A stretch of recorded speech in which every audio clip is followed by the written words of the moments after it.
6 months almost. Ha! A death sentence. This is so unfair. Lato 0000N00066778 lottery dote.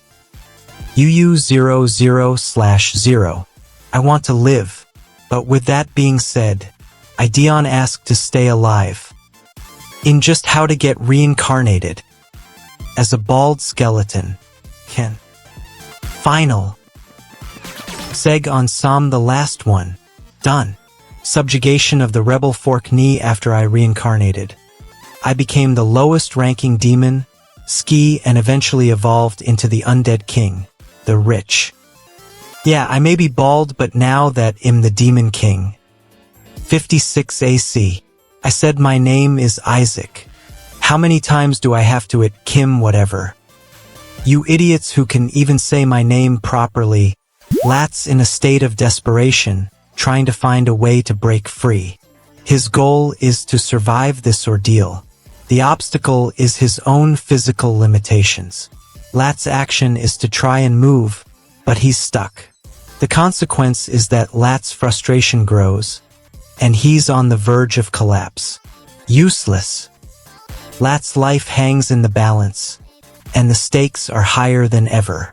His goal is to cheat death. The obstacle is the divine technique that's being used to seal him away. Lat's action is to try and find a way out, but he's trapped. The consequence is that Lat's trapped, unable to move, and his life is slipping away. Eradicate destruction. Lat's desperate plea for freedom finally sparks a fierce determination within him, and with a sudden burst of strength, he shatters the chains that have bound him for so long. The emotional stakes are now palpable as Lat's relationships with Arya, Kai, and Connor are strained to the breaking point, threatening to shatter the fragile bonds that hold them together. The divine technique, once thought to be unbreakable, now teeters precariously on the edge of collapse, but a new and terrifying threat emerges as the ritual unleashes a dark and malevolent force that threatens to consume everything. Riker's eyes gleam with an unholy intensity as he drains another bottle of the vile vegetable juice, the liquid's bitterness barely registering on his refined taste buds. His angelic companion's innocent gaze meets his, and for a moment, Riker's facade wavers, before he's back to his usual sadistic self, savoring each sip with an air of satisfaction that sends shivers down the spine. As he takes another swig, the liquid's bitter taste lingers on his tongue, but it's the unsettling sensation spreading through his veins that has him questioning his sanity. The realm of the unconscious stretches before Ira like an endless void, its secrets waiting to be unearthed. With a fierce determination burning within, she plunges headfirst into its depths, the whispers of her past guiding her towards the heart of the realm. "I'll create the mana core here," she declares, her voice echoing through the darkness. "For this place is sanctuary." His eyes widened as the mana core erupted in a blinding flash of white light, shattering expectations. He stumbled back, bewildered by the unbridled energy coursing through the tiny crystal. Isaac's unbridled energy surges out of control as he unleashes a devastating backlash, threatening to annihilate everything in its path, leaving destruction and chaos in its wake. Ira's determination has driven her deeper into the unconscious realm, but the price she pays is the loss of her memories, leaving her with a haunting sense of identity crisis and uncertainty. As Isaac teeters on the brink of collapse, the Emperor's relentless pursuit closes in, shrouding his fate in an ominous darkness, raising the stakes of survival and making every moment a ticking time bomb. The one who becomes the saint rules the Holy Empire. What it ended up with everyone claiming that their child is the Eston worry. All the other saint candidates are being taken. See that Teresa Saint. House Joshua. The right arm of the Emperor. But we can he should be you arrive? You just need to confirm the Corp O Patriarch of House Merit and Cardinal Higher Merit. He said head be dead. The bishop is calm. He's trying to mediate the situation. His voice is soothing, and his words are measured. He's keeping the peace, but his eyes are darting back and forth between the patriarch and the emperor. He's not sure what's going to happen next. His power overflows. The ground cracks. Everyone is thrown back. Teresa's eyes are wide with fear. She's holding steady, but she's terrified. She knows the situation is spiraling out of control, and she's not sure what's going to happen next. The emperor's expression is still unreadable, but Teresa sees a hint of concern in his eyes. What's going to happen to her? The answer is already too late. The patriarch's dark mana engulfs Teresa, her body shutting down as the bishop's pleas for intervention fall on deaf ears, while the emperor's mask of calm cracks to reveal a hint of rage. Teresa's newfound understanding of the Cardinal Higher Merit's true intentions has left her heart heavy with the weight of her friend's potential betrayal, their trust now tainted by suspicion and doubt. As Teresa's life hangs in the balance, the Emperor's mask of calm continues to slip, threatening to unleash a storm of chaos and destruction that will leave none of the land's powerful leaders unscathed. The child, the young master, is in grave danger. A demon has invaded the temple, and the bishop's men are scrambling to stop it. Everyone is panicking, but the bishop remains calm, his eyes fixed on the child. Dosi mama. His hands are shaking, but his voice is firm. He orders his men to protect the child from the evil demon and the bishop.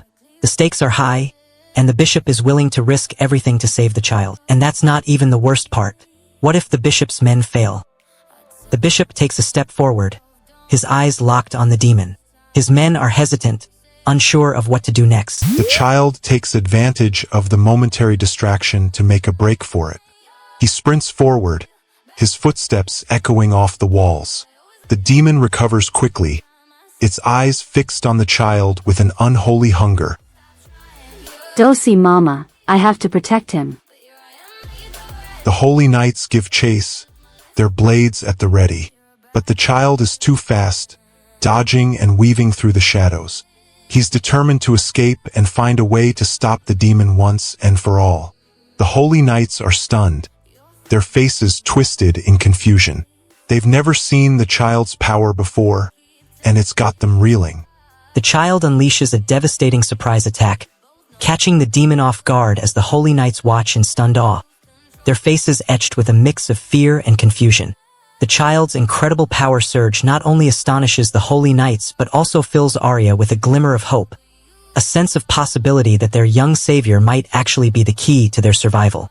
As the child darts into the darkness of the alleyway, the demon's thunderous roar echoes behind him, its hot breath mere inches from his heels, setting up a heart-stopping showdown that could spell disaster for their entire rebellion.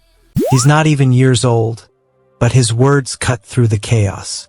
His voice is laced with desperation. He's desperate to prove who he is. "Mo dare you? Quiet. I knew you were damned heretic. Where will reveal your true identity? Alt to think y'all would bring that monster with you. Alt the JKEK. Be grateful for it is thanks to the GRA. I think I remember them, the Joshua of Blue. They were I sure my old subordinates would shudder at the mere though I indebted to you. Hig. Your Highness, 3A1 SNW no joking. Oh! Getting. Internal and external forces of the Holy Empire will be Targ LHHMN. The Skeleton King was sealed away years ago, but his influence never truly disappeared. The Demon Kin grew in power, and the Holy Empire saw an opportunity to expand its influence. Dorian's importance to the imperial family is undeniable, but there's a problem. There's no Joshua St. S to protect him. You had your chance. The stakes are higher than ever, and the Joshua are running out of time. What's the cost of their failure? The Joshua have been protecting Dorian for over a year, but the Skeleton King's forces are closing in. Dorian's mother is a Saint S, and her influence is still felt. Dorian's world shatters as he's forcefully taken away by the Joshua, his desperation and fear evident on his face, as he's torn from the only sanctuary he's known in years. The emotional toll of Dorian's mother's death weighs heavily on him, fueling his desire for revenge against the Skeleton King, but also leaving him vulnerable to the darkness growing within. The Skeleton King's forces close in on Dorian's captors, their determination to eliminate the young saints evident in the ruthless efficiency of their attack, leaving Dorian's fate hanging precariously in the balance. The Emperor's guards are closing in. They're determined to take the infant away no matter what. His hands won't stop moving. He checks the exit twice, making sure they're prepared for anything. The Emperor's guards are closing in. They're determined to take the infant away no matter what. His hands won't stop moving. He checks the exit twice, making sure they're prepared for anything. The air is thick with tension as they wait for the guards to make their move. But why? P11. Hong Yimong. Suddenly, a figure appears out of the shadows. Hong Yimong, a powerful ally, dashes into the room. His eyes lock onto the infant, a fierce determination burning within. The scene shifts to a dark forest, where Hong Yimong faces off against the Demon King's minions. The air is thick with fear, and the infant's cries echo through the trees. Hong's determination is clear. He'll do whatever it takes to save the child. The Demon King's power is too great, but Hong's will is stronger. He summons his inner strength, ready to face whatever challenges come his way. Stats maxed. New skill unlocked. The battle rages on, with Hong Yimong fighting for his life. He knows what's at stake: the child's life, the kingdom's future, and the safety of the entire land. As the crimson sun dipped below the ravaged landscape, a frantic cry pierced the air. "Young master, something is coming our way. Defensive formation." The wind howled with ominous urgency as a figure emerged on the horizon, its imposing aura commanding attention. "You're finally here, comrade," a voice boomed in response. "Work together with us. We'll take down that saint today." The stage was set for a battle that would shake the very foundations of this desolate land. The battle is intense, with Hong and his allies fighting for their lives. The Skeleton King's soldiers are relentless, but Hong refuses to give up. He's desperate to save the innocent and protect the land from destruction. The Skeleton King unleashes his wrath, as Hong Yimong and Riker charge into the fray, their determination and fury igniting a maelstrom of destruction across the ravaged landscape. Hong Yimong's desperation to save the child and the kingdom has become a driving force, fueled by the prospect of losing everything he holds dear, his resolve burning brighter with each passing moment. As the battle rages on, a figure emerges on the horizon, shrouded in darkness, its presence heralding an ominous fate for Hong Yimong and his allies, leaving the outcome hanging precariously in the balance. "My king, my soul master, and you dare to trap him within T-Dun, even look at the child with those disgusting eyes. He'll tear those eyes of yours out. Young master." Isaac's uncle is make a deal with the Demon Kin, but Isaac is not sure what to make of it. Isaac's uncle is convince him to go along with the plan, but Isaac is resistant. Isaac's uncle is reassure him, but Isaac is still unsure. Die, Skeleton King. Isaac's uncle is convince him to go along with the plan, but Isaac is resistant. Isaac's uncle is make it sound appealing, but Isaac is not buying it. What comes next changes everything. Isaac's uncle is convince him to go along with the plan, but Isaac is resistant. Isaac's fate hangs precariously in the balance as his uncle, Joshua, makes a deal with the Demon Kin, forcing Isaac to confront his destiny as a powerful holy knight. Isaac's heart is torn between his duty to protect his uncle's legacy and his own desires, as the weight of his family's expectations threatens to crush him. Joshua's cryptic words hang in the air, leaving Isaac's future hanging precariously, as the Demon Kin's true intentions remain shrouded in darkness, waiting to strike. "Are ho kidding me? This child is a descendant of Joshua. Move aside. I'll read the story of how the Skeleton King was whatever. He'll just go to the annex and suck on my man a core you want people tea. This won't do. I was gonna suck this household dry. Become want people to think that? I heard that a demon came out to the fact that a demon went for him in the first place shows that over there.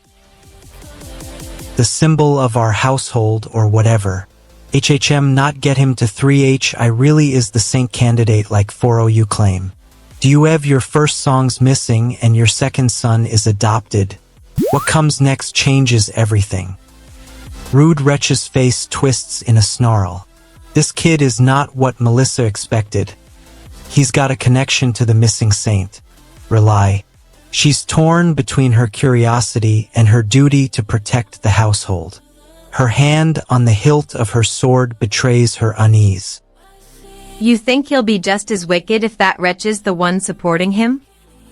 That's the most logical assumption, Melissa. She's not sure if she's ready for this. The unwanted child, the unwelcome guest, the holy tree's revival, the holy tree's power. The holy tree's energy is palpable, and Melissa's emotions are in overdrive. Lord Isaac appears, his sly smile and gleaming eyes sending a chill down Melissa's spine as she uncovers the truth he's been hiding in plain sight. Melissa's world is turned upside down as she grapples with the revelation of her connection to Rely. Her long-lost faith and sense of duty now hanging precariously in the balance. As Melissa's emotions spiral out of control, the holy tree's energy surges, threatening to consume her, leaving her fate and the fate of the household hanging precariously in the balance. Isaac's hands tremble as he holds the newborn, his eyes fixed on the holy tree. He's about to perform an exorcism that could have catastrophic consequences. The elder, Powell, looks on in skepticism, his hands already on his hips, ready to call this lunacy out. What in the world are you doing, Isaac? Isaac's gaze never wavers. He believes he's the only one who can save the holy tree. You can't be serious. The newborn, still on the breast, has already done what no one in the Central Papacy could in 70 years. The elders are stunned. Their faces a mix of shock and fear. Powell's eyes narrow, his grip on his staff tightening. Isaac's eyes flash with determination as he reaches out to touch the holy tree. The newborn baby looks up at him, as if sensing his resolve. Powell's voice is a whisper of encouragement, but Rely's eyes never leave Isaac's face. The holy tree is the key to unlocking the secrets of the storage, and Isaac is the only one who can do it. But as he touches the tree, he realizes that something is wrong. The storage is not what he expected. The treasures within are not what he thought they would be, and the secrets they hold are far more sinister than he ever could have imagined. The key action or twist of this chapter. Isaac's desperate gamble hangs in the balance as he attempts to revive the holy tree while shielding the newborn from the chaotic invasion of 8th-rank demons and a 9th-rank dragon. The emotional stakes, what a character gained or lost.